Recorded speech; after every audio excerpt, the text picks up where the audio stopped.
Asian cup qualify টিকে থাকতে চান, যদি আপনি গ্রুপে অন্যান্য দলগুলির সাথে রেসে থাকতে চান, এই ম্যাচটা আপনাকে জিততে হবে। এবং টিমের যে এখন ভ্যালু, সেই অনুযায়ী আসলে কাবরেরা এই দলের সাথে কোনোভাবে অ্যাডাপ্ট করে না। আমার কাছে মনে হয় যে তার এইটাই লাস্ট সুযোগ হতে যাচ্ছে। আমার সঙ্গে আজকে আছেন বাংলাদেশ দলের সাবেক অধিনায়ক স্ট্রাইকার জাহিদ হোসেন আমিলি। আমিলি ভাই, আবারও বাংলাদেশ ফুটবলের ব্যস্ততা শুরু হচ্ছে। আমাকে একটু যদি বলতেন যে সামনে হংকং ম্যাচে বাংলাদেশের চান্স কতটা দেখছেন? চান্সের থেকেও আমার কাছে মনে হয় যে ম্যাচটা খুব ইম্পর্টেন্ট। এই কারণে যদি আপনি এশিয়ান কাপ কোয়ালিফাই টিকে থাকতে চান, যদি আপনি গ্রুপে অন্যান্য দলগুলির সাথে রেসে থাকতে চান, এই ম্যাচটা আপনাকে জিততে হবে। হ্যাঁ, আর এই ম্যাচটা যদি ড্র করেন, আইদার আপনি হেরে যান, তখন আপনার সুযোগ আর একদমই থাকবে না। বিকজ তারপর আপনার মাত্র 2টা ম্যাচ থাকবে। সুতরাং এই ম্যাচটা যেহেতু হোমে খেলা, আমার কাছে মনে হয় যে ম্যাচটার গুরুত্ব অনেক বেশি, এবং সব থেকে গুরুত্ব হলো 3 পয়েন্ট নেওয়া। 3 পয়েন্ট নিলে আপনি কিন্তু রেসে থাকবেন এবং আপনার কিন্তু কোয়ালিফাই করার একটা সুযোগ আপনার আসবেন। পরবর্তী ম্যাচগুলির জন্য প্ল্যান করতে সুবিধা হবে। সুতরাং আমার কাছে মনে হয় যে ম্যাচটা, আমার কাছে মনে হয় বাংলাদেশ দল সিরিয়াস ভাবে নিবে, এবং তারা মাঠের সেই যে তাদের পারফরমেন্স, সেটা আসলে তারা ভালো পারফরমেন্স করে আমার কাছে মনে হয় যে ম্যাচটা জেতার জন্য চেষ্টা করবে। হংকং টিমে দেখলাম যে যে দল তারা দিয়েছে অনেক বংশোদ্ভূত ফুটবলার, রাইট। 5জন ব্রাজিলিয়ান বংশোদ্ভূত। এমনকি আমি কালকে একজন খেলোয়াড়ের নাম দেখলাম, দুদু তার নাম, হ্যাঁ, ডাক নাম। তিনি নেইমারের সঙ্গে সান্টোস একাডেমিতে খেলেছেন ছোটবেলায়, যদিও বড় মেন টিমে তিনি খেলা হয় নাই। বাট হংকং টিমে প্রচুর বংশোদ্ভূত ফুটবলার আছে। Brazil, Bolivia, New Zealand, Cameroon, Germany, তাদের র্যাঙ্কিং 144 সম্ভবত, যদি ভুল না করি। রাইট। আর আমাদের 184, 146 বা 184, এরকম লড়াইটা। তো এটা পার্থক্যটা ওদের ফুটবল, ওদের শক্তিমত্তা নিয়ে যদি আপনি বলতেন। র্যাঙ্কিং আমার কাছে মনে হয় ম্যাচ জিতে তেমন কোনো কিছু ভ্যারি করে না। আপনি যদি ওয়ার্ল্ড কাপ 22-এরটা দেখেন, সৌদি আরবের সাথে প্রথম ম্যাচে আর্জেন্টিনা হেরে গিয়েছিল। সো ম্যাচ জিতে আসলে ডিপেন্ড করে আপনি কিভাবে পারফর্ম করবেন। বাট আপনি যেটা বলছেন ট্রু, যে তাদের অনেক ইমিগ্রেন্ট প্লেয়ার আছে যারা আমার কাছে মনে হয় যে খুব ট্যালেন্টেড প্লেয়ার, এবং তারা ওই দলটাকে শক্তিশালী করে তুলছে। হ্যাঁ, তো ওইটা একটা আমাদের কনসার্নের ব্যাপার। বাট আমার কাছে যদি মনে হয় যে এখন আমাদেরও কিছু বেস্ট ট্যালেন্টেড প্লেয়ার আছে যারা আমাদের দলকে কিন্তু স্ট্রং করে ফেলছে। হামজা, সমিতের মতো প্লেয়ারদের কথা যদি বলি, তো ব্যাপারটা হয়েছে যে ম্যাচ জিতে আসলে আপনি টেম্পারমেন্ট কিভাবে ধরে রাখতে পারবেন এবং আপনি কিভাবে পারফর্ম করবেন, ইটস ডিপেন্ড অন আপনার মেন্টালিটি কোনটা নিয়ে খেলছেন। এবং সব থেকে বড় ব্যাপার হলো আমাদের এখানে যে প্লেয়ার আছে তারা আসলে ম্যাচটা কতটা গুরুত্ব দিচ্ছে, এবং তাদের পারফরমেন্সের উপরে কিন্তু এই ম্যাচটা অনেক কিছু ডিপেন্ড করে। হংকং ডেফিনেটলি গুড টিম, এবং তারা কিন্তু দেখবেন যে আমি যতটুকু জানি যে তারা ইন্ডিয়াকে হারিয়েছে। হ্যাঁ, ইন্ডিয়ার সাথে তারা ম্যাচটা জিতেছিল, তাদের যে ম্যাচটা হয়েছে। সো এখানে আসলে অনেক কিছু ডিপেন্ড করে যে আপনি ম্যাচটাকে কোন ভাবে নিচ্ছেন, কাদেরকে ইউজ করছেন।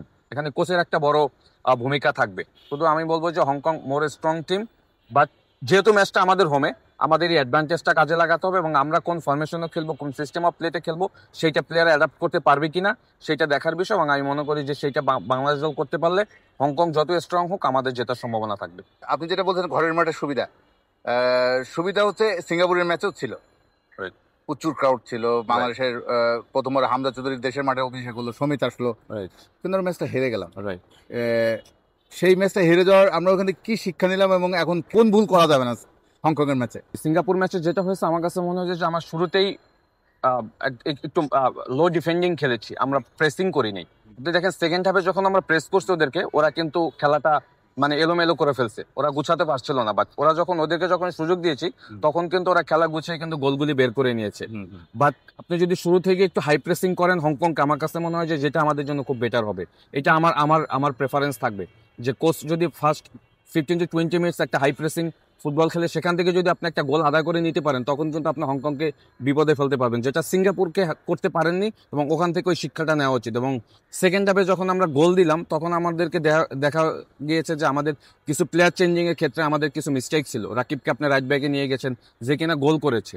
সো এই ধরনের মিস্টেক আসলে এই ম্যাচে করা যাবে না। কোচের খুব তীক্ষ্ণ ম্যাচটার প্রতি নজর রাখতে হবে, এবং কাকে কোন সময় ইউটিলাইজ করতে হবে সেই জিনিসগুলি অবশ্যই তাকে ওই অন দ্য ফিল্ড তাকে ব্যাখ্যা দিতে হবে। যদি আমরা কোচের স্ট্র্যাটেজিতে আসি, যিনি বাংলাদেশের এতগুলো ভালো প্লেয়ার পেলেন, হামজার মতো, সমিতের মতো, কামিদুল, বা বাংলাদেশের লোকাল ফুটবলারও যারা ছিলেন, তারপরও বাফুফে তার উপরে ভরসা রেখেছে। আমার মনে হয় এএফসি বাছাই কাপ এই পর্বটা না শেষ হওয়া পর্যন্ত তার ব্যাপারে সিদ্ধান্ত মনে হয় বাফুফে নিবে না। তো এটা কিন্তু তার অগ্নি পরীক্ষা। কাবরেরার এমনিও গ্রহণযোগ্যতা বাংলাদেশের ফ্যানদের কাছে খুবই নিচের দিকে নেমে গেছে। তার কাছে কাবরেরার ব্যাপারটা হলো, কাবরেরা আমি অনেক আগেই বলেছিলাম যে ও এই দলের এখন যে স্ট্রেংথ, সেই অনুযায়ী কিন্তু এই কোচ কোনোভাবেই আসলে এই দলের সাথে যায় না। আপনার সাথে আমি একমত। বাট হয়তো প্রেসিডেন্ট চিন্তা করেছে তাকে হয়তো লাস্ট একটা বা দুইটা সুযোগ দিবে। হ্যাঁ, তো সেইটাই আমার কাছে মনে হয় যে তার এইটাই লাস্ট সুযোগ হতে যাচ্ছে, কারণ এরপর আর সুযোগ দেওয়ার কোনো ওয়ে নেই। কারণ আপনি টিমের যে স্ট্রেংথ এবং টিমের যে এখন ভ্যালু, সেই অনুযায়ী আসলে কাবরেরা এই দলের সাথে কোনোভাবে অ্যাডাপ্ট করে না। তারপরও যেহেতু আসলে মানে খুব শর্ট টাইমের ভিতরে কোচ বদল করে দলটাকে আবার নতুন করে অর্গানাইজ করার একটা সময়ের ব্যাপার, সেক্ষেত্রে হয়তো প্রেসিডেন্ট চিন্তা করেছে যে তাকে দিয়ে হয়তো এই ম্যাচগুলি কভার করবে, বাট তার জন্য একটা বড় পরীক্ষা হবে এই 9 তারিখে ম্যাচ। আমি মনে করি সেই পরীক্ষা সে উতরে গেলে সে থাকবে, আদারওয়াইজ সারা পৃথিবীর নিয়মে আপনার রেজাল্ট না দিতে পারলে আপনাকে স্যাক করবে। ছেলেদের ফুটবলে এই সামান্য সলতে যে জ্বলছে, আশার সলতেটা, এটা আপনি কতটা হোপফুল? আমি হোপফুল হব যদি এই ম্যাচটা বাংলা জিততে পারে। হ্যাঁ। দেন এমন ম্যাচ রয়েছে 14 তারিখে হংকং এর সাথে। ওই ম্যাচটা যদি আপনি 1 পয়েন্ট আনতে পারেন, পরবর্তীতে আপনার 2টা ম্যাচ থাকবে সিঙ্গাপুর এবং ইন্ডিয়ার সাথে, তখন কিন্তু ক্যালকুলেশনটা ইজি হবে। সুতরাং এই ম্যাচটা ইজ ভেরি ইম্পর্টেন্ট। আমার কাছে মানে এই ম্যাচটাকে জেতার জন্য যা যা করার দরকার, বাংলাদেশ দল, কোচিং স্টাফ, তারপর হলো যে বিএফএফ, সবাই মিলে যদি এই ম্যাচটাকে কেন্দ্র করে ঝাঁপিয়ে পড়ে, আমার কাছে মনে হয় যে আমাদের, আপনি যেটা বলেছেন যে এশিয়া কাপ খেলা একটা সম্ভাবনা তৈরি হতে পারে।